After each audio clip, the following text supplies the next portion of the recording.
ভোরবেলা উঠেছি, দেখো শীতল ঠাকুরকে পুজো দিয়ে দিচ্ছি। কেন আমি এক জায়গায় বেরোবো, ভাবতে পারিনি যে সকালবেলাটা এত সুন্দরভাবে আনন্দ করে যে এত কষ্টের মধ্যে আমি ফিলিং করব, মানে ভাবতে পারছি না। এখন আমি যখন এডিট করছি তখন আমার খুবই কষ্ট হচ্ছিল, মানে কি বলবো।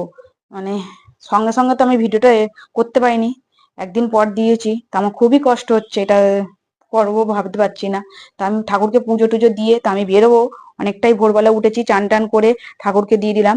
তাই দেখো কি সুন্দরভাবে ঠাকুরকে এঁকে আলপনা দিয়ে সবই করে দিয়ে দিচ্ছি।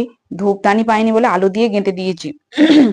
তা তারপরে আমি ঘরের ঠাকুরকেও পুজো দিয়ে দিচ্ছি।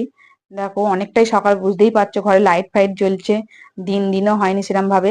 তা আমি বেরিয়ে গেছি, দেখো আমি পার্কস্ট্রিটে গেছিলাম। তা আমার শ্বশুরকে একটু গোটা চচ্চড়ি দিতে গেছিলাম। তা আমার শ্বশুর কাজে ওখানে কাজ করে বলে আমি দিয়ে এসেছিলাম ওখানে। ভোরবেলা গিয়ে দিয়ে এসেছি, জানি যেহেতু আমি আবার এসে হসপিটালে যাব দেখতে, বুঝতেই পারছো আমাদের অ্যাডমিট ছিল। তো আমার শ্বশুর আসছে, আমি বলছি হ্যাঁ আমি এসে গেছি, তুমি এসো বলে আমি দাঁড়িয়ে আছি।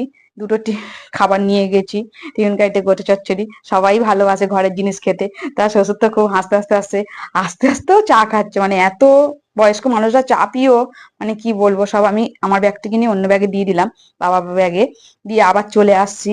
তা এত ফাঁকা এই সময়টা, কি ভালো লাগছে দেখো, সরস্বতী ঠাকুর গুলোও ভালো লাগছে। যাই হোক, যেতে আসতে অনেক ঠাকুরই দেখা হয়েছে, মানে এমনি বরের সাথে যাইনি বা কারোর সাথে যাইনি, ঘুরতে বেরোয়নি ঠিক আছে, কিন্তু এমনি আমি অনেক ঠাকুর দেখা হয়ে গেছে। তাই যে পার্ক স্ট্রিটে আমি টিকিট কেটে নিয়ে টিকিট কেটে ঢুকে পড়লাম, মেট্রোও চলে এসেছে। তো মেট্রোটাও খুবই ফাঁকা, অত সকালবেলা ফাঁকা তো থাকবেই, কেননা অনেকটাই ভোরবেলা গেছি, প্রায় 7:30 মধ্যে আমি ব্যাকে চলে আসছি, মানে বুঝতে পারছি তাহলে কতটা সকালবেলা গেছি, বজবজ থেকে পুরো। তা আসার সময় এই দেখো হসপিটাল থেকে আমি চলে আসছি। তা হসপিটাল যেখানে অ্যাডমিট করেছিলাম তিনি আর নেই আমাদের মধ্যে। তা আমি চলে আসার সময় একটু ভিডিও করলাম, খুবই কষ্টের মধ্যে।